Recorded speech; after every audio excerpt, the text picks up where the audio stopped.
I'm Rico Hizon in Singapore, and this is Newsday on the BBC. The headlines. After the Taiwan quake, the aftershocks, those trapped inside the toppling buildings take the brunt. An eyewitness is talking to the BBC when this happens. Oh my God, this is an aftershock, I'm sorry.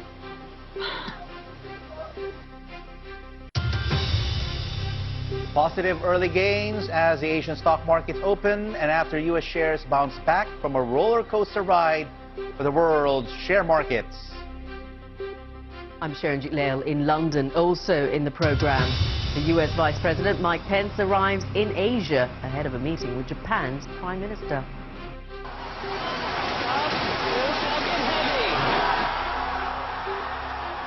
And it's liftoff, what's being called the most powerful rocket ever built. Live from our studios in Singapore and London. This is BBC World News. Newsday. Glad you could join us. It's 9 in the morning here in Singapore, 1 a.m. in London, and 9 in the morning in the coastal city of Hualien in Taiwan, where an earthquake has struck. It registered 6.4, but because the quake was so shallow, it has done major damage. At least 2 people have been killed and many others have been injured. Rescue teams worked throughout the night to free those trapped in collapsed buildings. The quake struck 14 miles northeast of Hualien shortly before midnight. One eyewitness was on air with the BBC when an aftershock hit. Here's Laura Westbrook. Responders rush to the scene as the destruction becomes clear. A woman screams as she jumps from a building, and people rush to help her. It may have been a 6.4 quake here in Hualien, but it was very shallow and violent. One eyewitness describes the moment the quake struck. We were all in bed and everything just started shaking. The bed started shaking, everyone kind of started screaming. Like many others, she fled onto the street. But while she was being interviewed by the BBC, this happened. Oh my God, this is an aftershock, I'm sorry. Oh my goodness. Oh my God. My goodness. So we're told to just go to the road and stay in the road, but yeah, we're having a few aftershocks. This is maybe our 7th of the hour. After the initial shock, they came maybe every about, I would say, 5 minutes, and now they've been happening maybe every 20. They've not been as recent, but yeah, they're still happening. That was the biggest one we felt so far in terms of the aftershock. The bottom 2 floors of the Marshall Hotel have completely gone. It leans dangerously on its side. More than 100 people were trapped inside buildings. Responders used cranes to help free people from the top stories. Those on lower floors were able to climb to safety on their own. Hundreds have been taken to hospital. Many people who fled are on the streets and in parks, huddled under blankets, looking dazed and afraid. Making things worse, aftershocks have been throughout the night.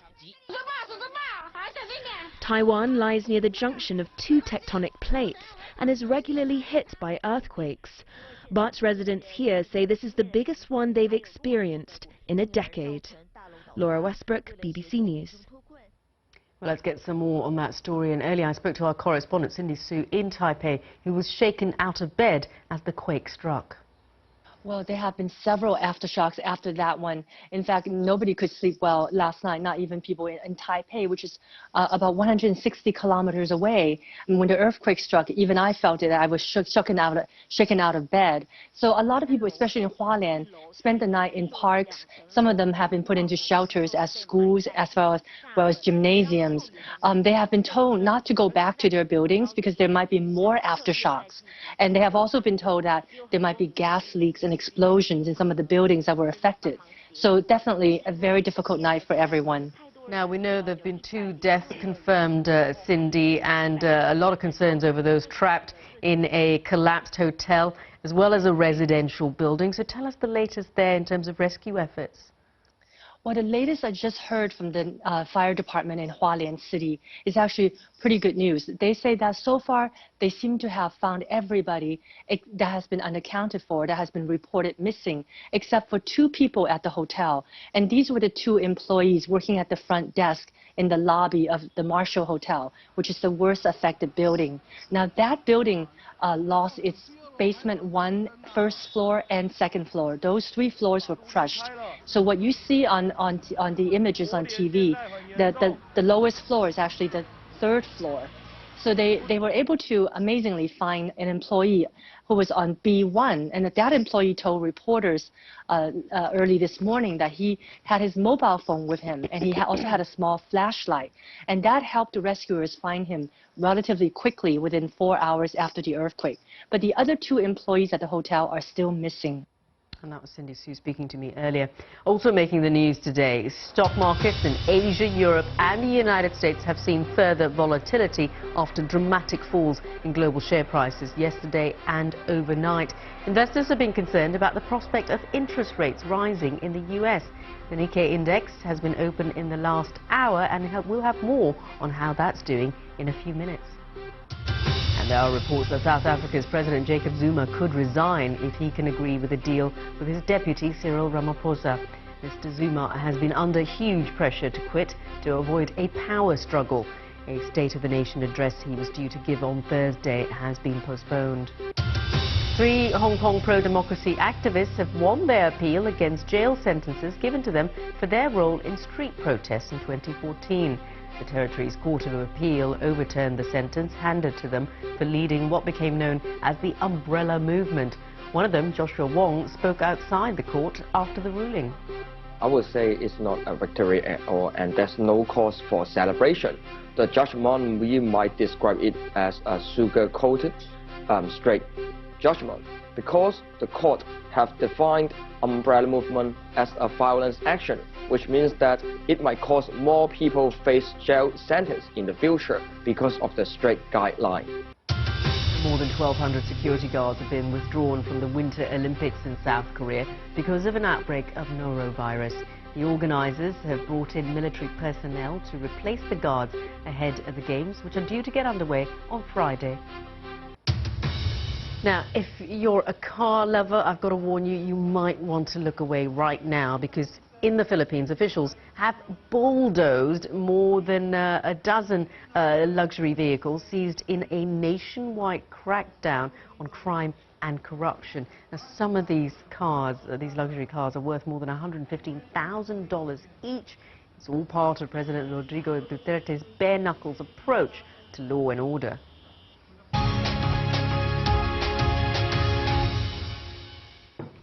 Let's talk more now about the markets and the drastic swings that have been experienced in the U.S. as well as in Europe and Asia in the past few days. To give us an update on Asian market reaction, I'm joined now by our Asia business correspondent, Karishma Vaswani. We're now in the second hour of trade. How are the Nikkei, Kospi, and All Ordinaries Index faring? Well, Rico, you know, as you would expect, Asian markets taking their cue from what happened in the U.S. overnight. You're starting to see some of the losses being recovered here in Asia today, with the Nikkei in Japan up about 2%. And I think that, you know, the volatility that you see in the United States is also being mirrored out here in Asia, simply because of the fact that as the expectation for U.S. interest rates for them to go higher at a steadier pace, and we were talking about this yesterday, Rico, that markets out here in Asia will also be affected simply because they are considered riskier assets than perhaps, say, bonds or U.S. equities, where investors might be putting their money back into. But for now, things are looking up slightly, but it is going to be a bit of a tricky transition, so more volatility to come. More volatility, and the fears about inflation and interest rates currently in the back burner for today. Well, for today, Rico, and I think, you know, you've got to take a longer-term perspective in this in any case. You know, if you're a trader and you're buying and selling, you know, minute by minute, you will be extremely concerned about the volatility. But until it actually spills over into the real economy, and there are no signs of that happening just as yet, I think for the longer term, the economic fundamentals of both the U.S. and many economies in Asia are possibly stronger than what we've seen in recent years. You know, look at a country like Japan, for instance, which was stuck in this spiral of no growth, low growth, no wage growth, and now you're starting to see that stabilize slightly. Notwithstanding the slowdown, the gradual slowdown in China, Southeast Asia is looking remarkably upbeat. So I think, you know, economic fundamentals in this part of the world looking really good. All right, thank you so much for that update on the Asian markets. Japan, Korea, Australia, all in positive territory. Well, in the last few moments, some new pictures have come to us showing the aftermath of the Taiwanese earthquake. If we take a look at these pictures, of course, they show rescue efforts that are ongoing. But I can tell you that the 6.4 quake, it hit eastern Taiwan. This is Hualien. 2 are confirmed dead, 202 injured, and at least 4 buildings have been damaged. They have been partially collapsed or tilting, but local media reporting there might be even 8 or 7 buildings, in fact, that have been damaged. And as you can see, these rescue efforts are ongoing. The live pictures are at the moment, you can see, it is morning in Taiwan right now, and those rescue efforts continue, even though police have said that there are no reports of people being trapped, and they've rescued 149 people so far from that Marshall Hotel, which was the building that was collapsed earlier, that you heard our correspondent Cindy Sue talk about. 131 people have been rescued from that hotel. In other news, US Vice President Mike Pence arrived in Japan on Tuesday, where he's set to meet with Prime Minister Abe. In a press conference in Alaska, Pence told reporters that he would be telling the truth about North Korea at every stop. This is the start of a visit to Asia that will take the Vice President to South Korea for the start of the Winter Olympics, which begin on Friday. Well, our correspondent Stephen McDonnell is in Pyeongchang ahead of the Games. I asked him if Mr. Pence's visit was being eagerly anticipated. Here in the mountains of Pyeongchang, people are all naturally excited about the sport getting started. You know, there's a lot of enthusiasm for the Winter Olympics, which will begin in the next couple of days. But in terms of the visit from Vice President Mike Pence, there are different views. Now, of course, some people in South Korea go along with this view that North Korea is being rewarded too quickly by, you know, having the joint hockey team and having a senior North Korean politician visit, having the North and South Korean teams marching in together. And yet others think that Vice President Pence saying he's going to try and, well, you know, remind everybody non-stop about the crimes that North Korea commits in terms of human rights abuses and its nuclear weapons program. Some think that's a little rude, frankly. Others in South Korea think it's a bit of an overreaction from the Trump administration. I mean, they would argue, you know, we know what North Korea is like. Just because they send a troupe of performers or because there's a joint hockey team doesn't mean we're going to suddenly think, oh, it's okay for North Korea to have nuclear weapons. And they think it's sort of a little demeaning that the Americans feel they've got to come here and tell everybody how it is with North Korea when they know perfectly well what North Korea is like. That's right, Stephen. Now, the Games aside, politics, though, is being closely scrutinised as well. And, of course, along with the Vice President of the United States, you've also got the ceremonial head of North Korea attending on Friday. Now, even though there is a slim chance they might meet, this would be the first chance for a very senior U.S. leader to potentially meet a North Korean counterpart since Bill Clinton did that in 2000. So what are the odds of that actually happening? Yes, well, technically, Kim Jong-nam, as the ceremonial head of state in North Korea, is the most senior North Korean to have ever come to South Korea since the end of the war. Now, so it's not nothing that he has turned up here. if this 90-year-old veteran of North Korean politics was to be able to meet with Mike Pence, that would be quite something. But I'm not sure that, that's going to happen. Firstly, the US side might not want to give North Korea what they see as a kind of propaganda win in that respect. And the North Koreans are also quite nervous in terms of meeting with anybody, frankly, least of all with the Trump administration. But who knows, the Olympics brings about quite remarkable things at times, and we might see such a meeting in the coming days. Stephen McDonald there in Pyeongchang, speaking earlier to Sharon.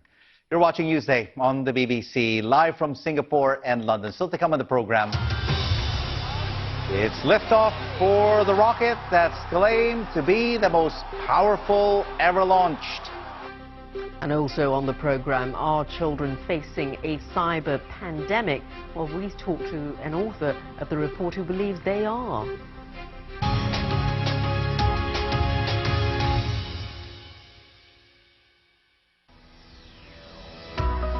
This is the moment that millions in Iran have been waiting for.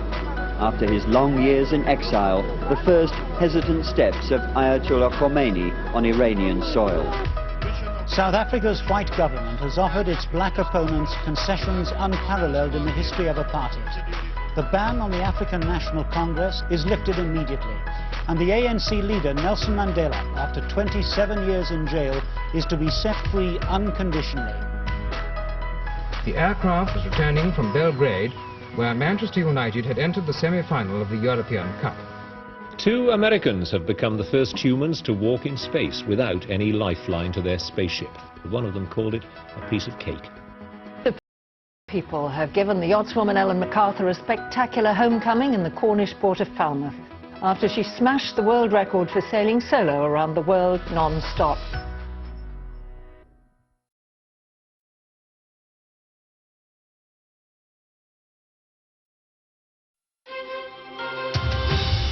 Great to have you back with us. You're watching Newsday on the BBC. I'm Rico Hizon in Singapore. Thanks for watching. I'm Sharon Lael in London. Our top stories. Rescue teams continue to search buildings left devastated after an earthquake hits Taiwan. Asian stock markets show early signs of recovery after dramatic moves in global share prices over the past 24 hours. Beer made from wheat instead of barley is the latest offering from North Korea to its citizens. State media claims it's an exclusive technique that enables them to offer the beer to the people, all part of Kim Jong-un's plan to lift living standards. This story is popular on bbc.com/news. Let's now take a look at some of the front pages from around the world, and we start off with the Financial Times, and it has a report on Vietnamese behind the wheel with the creation of the country's first national car.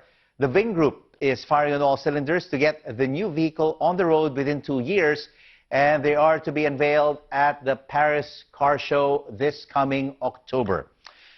The South China Morning Post of Hong Kong pays homage to one of the world's most distinguished experts on Chinese civilization. Professor Zhao Chunyi passed away at the age of 100. His studies have spanned 8 decades and have been called irreplaceable. And finally, you have the international edition of the Japan Times, and it says that the marriage of Princess Mako has been delayed. And the reason? Apparently, it's due to a lack of preparation. The eldest granddaughter of Emperor Akihito was supposed to tie the knot in November. Now she'll have to wait until 2020 to take the plunge.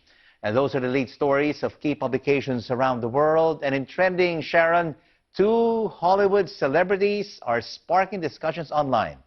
Well, they are indeed, Rico. It's all been sparked by a video posted by Uma Thurman that shows her in a car crash on the set of Kill Bill in 2003. She had apparently requested the footage now for some 15 years and put it on Instagram when she finally got it.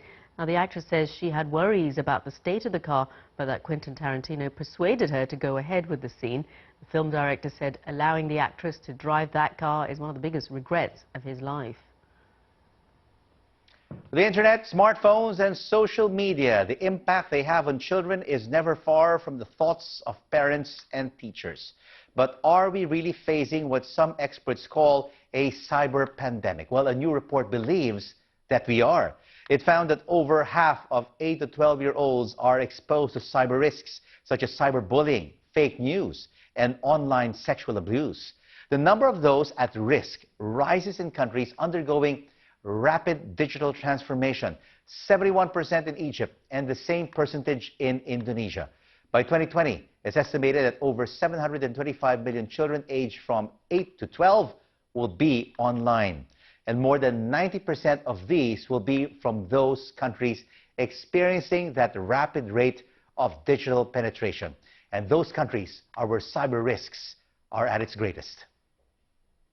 Well, earlier I was joined by Yu-Yun Park from the DQ Institute, an international coalition that aims to empower individuals with digital intelligence skills.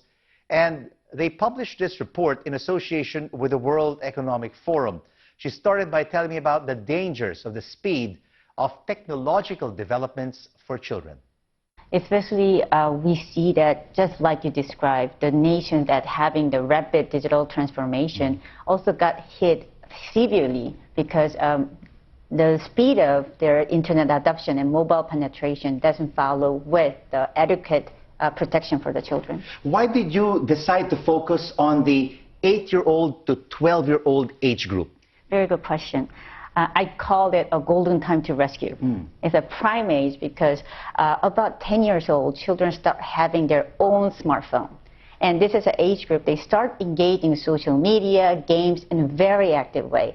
At the same time, in developmental stage, there are the age group, they start form the digital habit as well as sense of normality. So whatever they do in this age group will lead to long-lasting impact on their identity, relationship, and development. So this is the right time for us to intervene. And what we say is like the driving. You know, before you have a car, you know how to drive the car safely. At the same time, before you engage with the digital media and social media, you know how to use it safely and Dr. Park, respectfully. these days, parents of these children from 8 to 12 years old, we live in a very busy world, and these smartphones, these technology gadgets basically give them the opportunity to view videos, to be exposed to a video world that a lot of us did not experience in the past.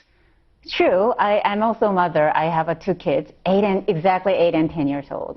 And I strongly believe in technology, and they provide so much potential to the children. But this age group, there is more of a risk than opportunity from my standpoint. What should be done now to be able to intervene and turn this negative into a positive? Exactly.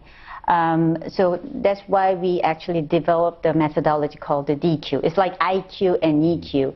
So DQ is a set of digital skills for children to thrive in the digital technology. But the first step of DQ is a digital citizenship, for them to use digital media in a safe and respectable way. And what we are starting is a global movement called DQ Every Child, to empower every child in the planet and the internet with DQ. The key is critical thinking. And those are just some of the dangers of kids getting on the internet. And now, Sharon, there was much excitement over a rocket launch overnight. Indeed, there has been, Rico, because just a few hours ago, literally the world's most powerful rocket was launched into space from Cape Canaveral in Florida. Now, it's called the Falcon Heavy Launcher. It's made by SpaceX. That's a company owned by the American entrepreneur Elon Musk. Now, it was carrying a dummy cargo for its maiden voyage, as our science correspondent Victoria Gill reports. 4, 3, 2, a countdown to a critical moment. The world's most powerful rocket ignited all 27 of its engines at once and lifted off from Kennedy Space Center at 8:45 UK time. Less than 10 minutes later, in a carefully choreographed aerial dance, its boosters separated and headed back towards Earth. 2 landed simultaneously at the Kennedy Space Center, while the third headed for a drone ship in the middle of the Atlantic Ocean. And apart from its power, it's this recycling of the rocket, slashing the cost of a launch, that makes this a breakthrough in the business of space travel. SpaceX's ambitions have previously produced some high-profile failures. This Falcon 9 rocket exploded on the launch pad in 2016, destroying a $260 million satellite. But this test makes the most capable rocket since Saturn V, the vehicle that NASA used to take the first astronauts to the moon almost half a century ago. Now, the US Space Agency, already one of SpaceX's customers, will watch this test closely. This could be a candidate for launching more advanced robots and ultimately humans on missions to Mars. But ever the showman of commercial space travel, Elon Musk let loose his own Tesla Roadster into space, complete with a space-suited mannequin in the driving seat and David Bowie on a loop on the radio. As the drama of this launch is celebrated back on Earth, Mr. Musk says his car could be on a journey around the sun for up to 1 billion years. Victoria Gill, BBC News. Amazing. And you've been watching Newsday on the BBC. I'm Rico Hizon in Singapore. Stay with us. We'll be taking a look at the Asian stock markets and how they have reacted after Wall Street's volatile session overnight. Stay with us. And just before we go, let's take a look at this photo, because does it look like a wild animal on the loose? Well, armed police were sent into a farm in Scotland after a nervous farmer spotted what he thought was a beast in the cowshed, but when the armed response turned up, they were faced with a cuddly toy. Isn't it cute? Well, that's it for Newsday. Thanks for watching.